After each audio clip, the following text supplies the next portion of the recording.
Tapi banyak orang-orang, Pak, yang datang ke sini minta kaya, minta nikah sama jin. Saya bilang nikah itu harus ada saksi, harus ada wali. Saya kena korban, Pak.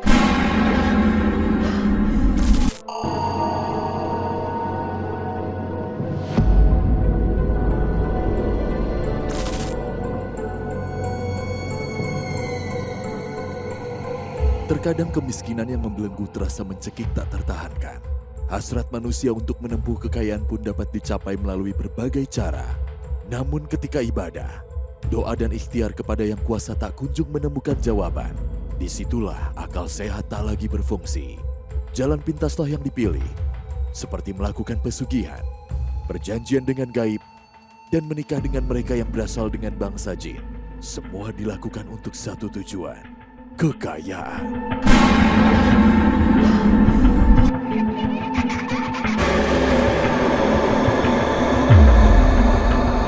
Misteri dunia malam ini akan mengungkap beberapa gunung-gunung yang banyak dikunjungi orang demi mendapati kekayaan secara singkat. Di mana sajakah? Mari kita ungkap.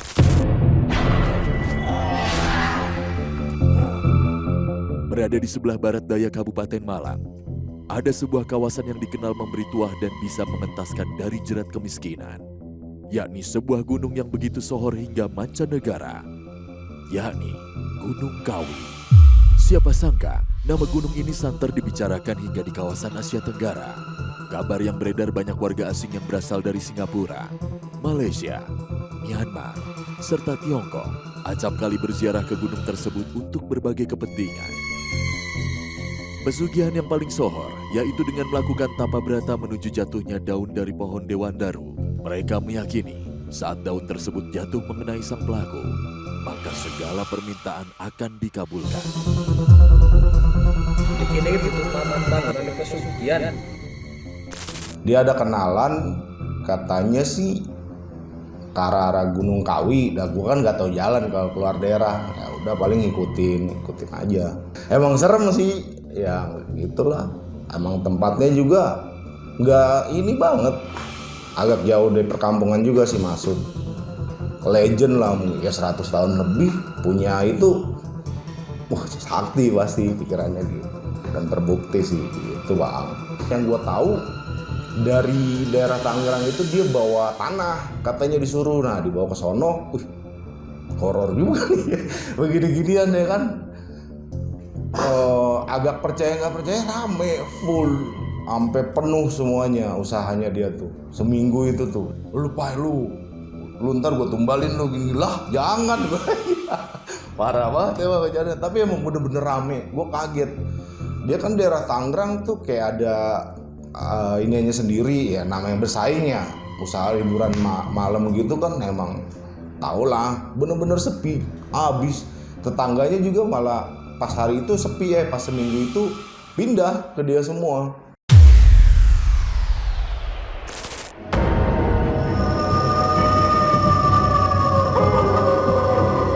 Salah satu gunung yang juga kerap dijadikan sebagai lokasi pesugihan adalah Gunung Selamat. Di kawasan ini, peziarah akan menemukan air terjun Guci tempat siluman naga tinggal. Setiap bulan, tepatnya pada Selasa Kliwon atau Jumat Legi, air terjun ini mulai banyak dikunjungi oleh mereka yang ingin mendapatkan pesugihan dan menyekutukan dirinya dengan siluman naga.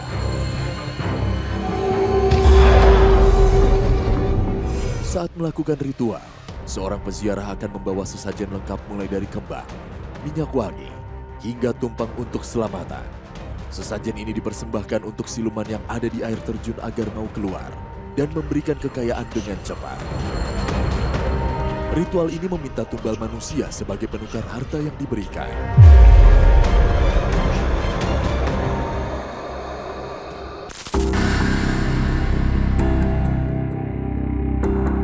Di Sragen, Jawa Tengah, terdapat gunung yang juga tak kalah sohor akan ritual pesugihannya. Namun ritual yang dilakukan terbilang sangat aneh, tak masuk akal. Jika pesugihan di gunung-gunung sebelumnya melakukan petapaan, menaburkan sesajen, atau mengorbankan tumbal, namun jangan harap ritual tersebut ada di Gunung Kemukus. Pasalnya yang perlu pelaku pesugihan lakukan dengan cara melakukan hubungan intim bersama lawan jenis yang belum ditemui sebelumnya. Memang sangat buat geleng-geleng kepala. Namun siapa sangka, ini sudah menjadi rahasia umum di kawasan sekitar Gunung Kemukus. Setelah temennya itu melakukan ritual di sana dengan salah satunya adalah berhubungan intim dengan para wanita yang sudah disediakan di sana oleh beberapa orang, semacam rumah gitulah. Di dalam rumah itu ada beberapa orang perempuan. Nah di sana nanti mereka bikin perjanjian dulu. Jadi yang gua tahu itu kalau nanti berhasil, misalnya dapat 10 juta, maka itu harus dibagi dua. Ya, jadi penghasilannya harus dibagi dua. 5 juta si perempuan dengan si temennya itu. Nah ketika perjanjiannya itu udah deal, barulah temen gue itu melakukan hubungan intim dengan wanita yang dimaksudkan. Jika melanggar, maka usahanya kembali akan bangkrut.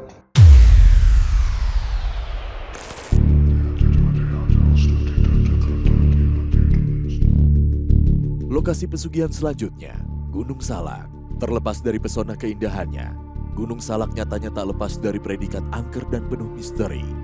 Bukan hanya karena menjadi lokasi jatuhnya pesawat Sukhoi Superjet 100 yang menewaskan 45 orang pada 2012 silam, namun juga karena berbagai cerita yang datang dari mulut ke mulut para penduduk sekitar hingga pendaki yang meyakini adanya pesugihan di Gunung Salak.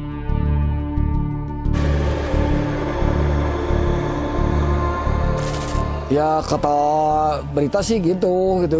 Itu dalam itunya ya melalui pernikahan antara jin dan manusia gitu itu. Kata apalagi pertama-tama jinnya jin cantik-cantik gitu.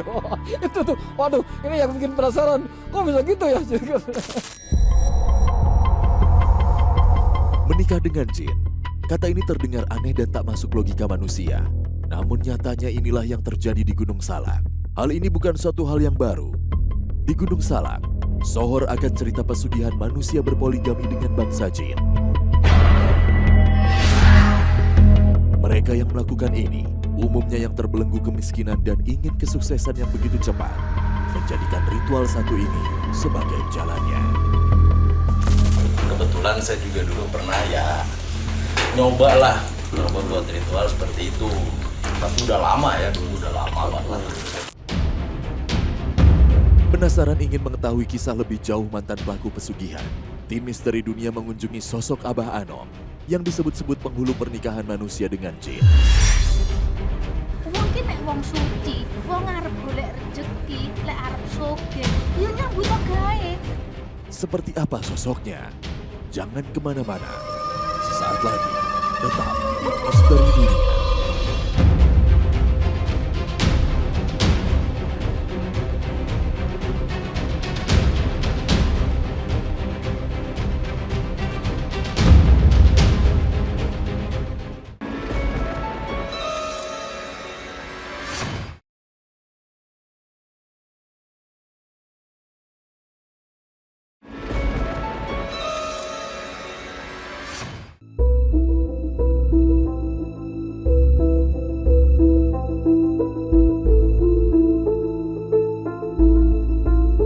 Setiap gunung memang memiliki aura magisnya tersendiri.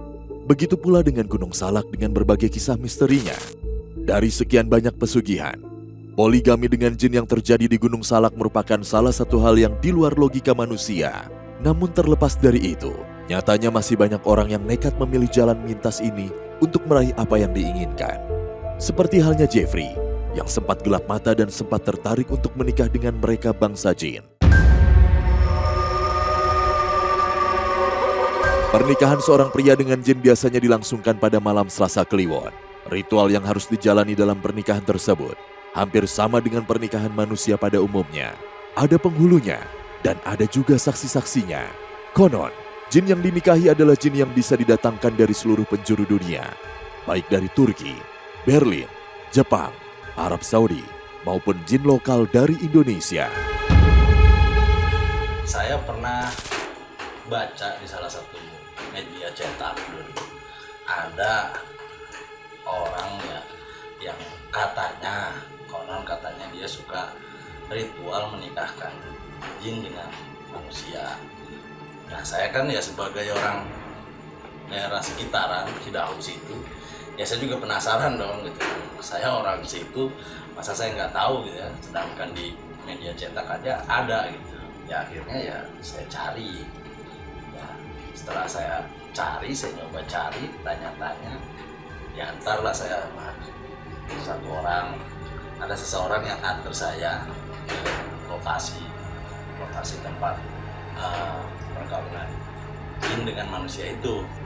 Terus ya siapa itu menjelaskan, dan siapa itu memang bisa ya, untuk menikahkan manusia dengan jin itu, tapi nggak mudah. Berbagai syarat berbau klinik harus disediakan jika ingin menikah dengan jin. Mulai dari seserahan, wewangian, hingga kemenyan. Tak hanya itu, konon terdapat syarat khusus yang akan diberikan oleh jin tersebut. Syaratnya apa aja gitu kan. Nah, jadi ada bahan-bahan yang harus dibeli, yang harus dibelilah berupa menyan, apel jin, ya bunga-bunga kayak gitu, apalah kayak gitu ya. Ya kalaupun syarat-syaratnya ada, ini belum tentu berhasil. Kenapa? Ya karena menikahi jin itu nggak mudah. Kadang nanti dari golongan jin sendiri dia punya syarat lagi, dia punya persyaratan lagi. Tapi persyaratannya apa? Apalagi persyaratan dari jinnya. Syaratnya ya orang-orang yang emang ibadahnya itu ya nggak telat gitu ya, nggak pernah telat. Yang ibadahnya 5 waktu itu nggak pernah telat. Nah sedangkan saya orang kayak saya begini, ya ibadah aja kan masih belang bentong.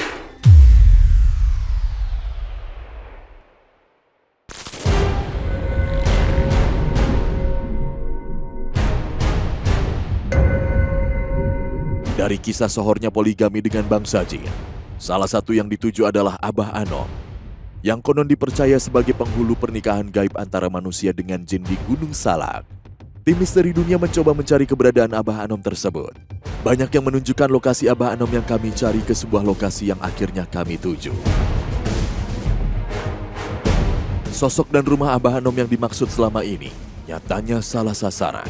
Adalah Yusuf Kabir, pria kelahiran Sukabumi 44 tahun lalu yang selama ini menjadi korban isu penghulu jin. Sebetulnya kami juga merasa kasihan ke orang-orang kesasar yang datang ke rumah kami. Gitu tuh, tanya Bapak dari Bandung jauh-jauh. Mereka ketipu. Saya Kabir, tukangnya kayak botol. Tapi banyak orang-orang Pak yang datang ke sini minta kaya, minta nikah sama jin. Saya bilang nikah itu harus ada saksi, harus ada wali. Saya kena korban, Pak. Ada yang nyari Ustadz Anom. Saya Kabir, orang Girijaya. Orang banyak utang datang ke saya. Saya minta ke Gusti Allah, ya Allah, bebaskan utang orang-orang itu. Bukan datang ke saya, musyrik.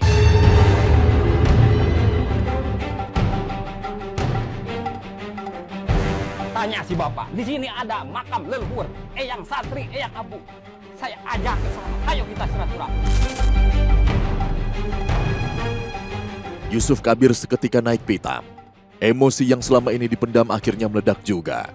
Rumah yang ia tempati bersama keluarga sejak lama, nyatanya banyak didatangi orang hanya untuk ingin dinikahi dengan jin. Demi mendapatkan kekayaan dan kejayaan dalam sekejap mata. Saya jengkel, toh beresin ini masalah ini. Kalau emang bapak-bapak orang pinter, maaf, ini rumah kami. Tuh, banyak yang kesini datang korban. Udah habis 170 juta datang ke saya. Nih Pak, saya bawa mas kawin, saya nggak tahu. Saya senang kedatangan bapak-bapak kesini. Tolong beresin nama saya. Ayo. Bisa Bang, bisa. Tolong. Si Anom itu siapa? Datang ke sini kalau emang dia sakti. Ayo.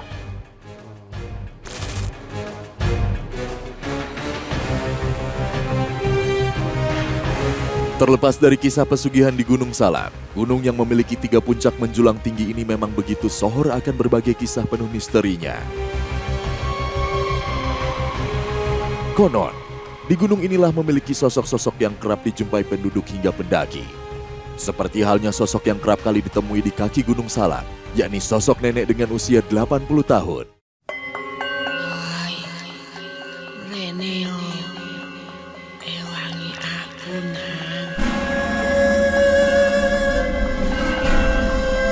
Beliau sering memperlihatkan diri di tepian tebing, tak jarang menyapa dan bersikap ramah.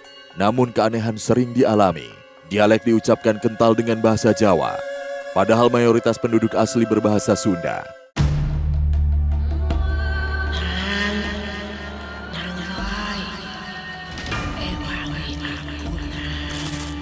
Nah pas turun ini teman ini ngeliat sesuatu di jalur tuh.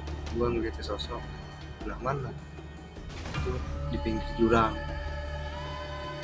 Dia tunjuk dong, pas juga lihat juga lah, iya benar ada sosok nenek di situ.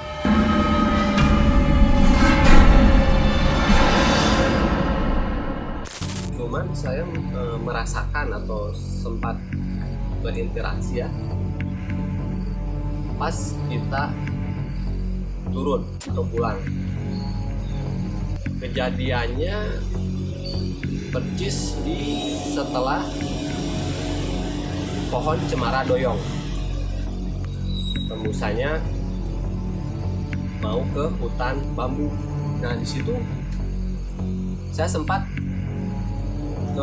berjalan sendiri di depan, kawan-kawan yang lain ya jaraknya sekitar 7 sampai 8 meter lah di belakang. Saya sempat perhatikan ke arah pohon yang goyang itu, ternyata ada sosok hitam seperti nenek-nenek, cuman warnanya hitam, tapi wujud atau bentuknya seperti nenek-nenek.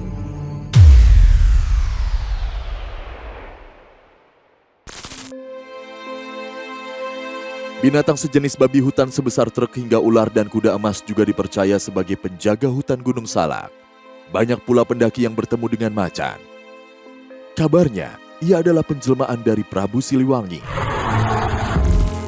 Pernah melihat beberapa penampakan, namun ya saya tidak terlalu ambil pusing lah dengan hal itu ya, karena memang di situ tempatnya mereka, kita masing-masing hidup di alam kita aja.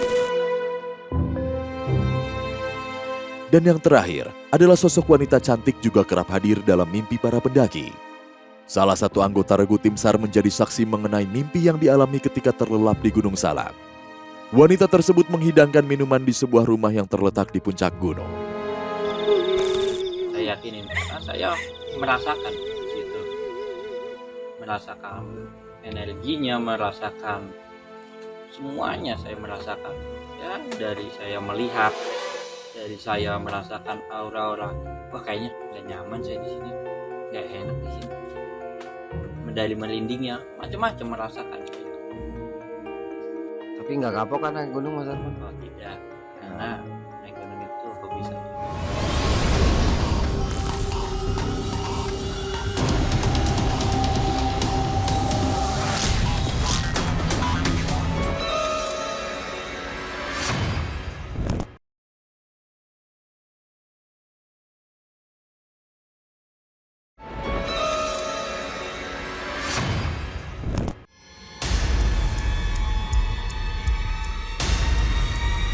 Pemirsa, tentu sulit untuk ditelaah secara ilmiah.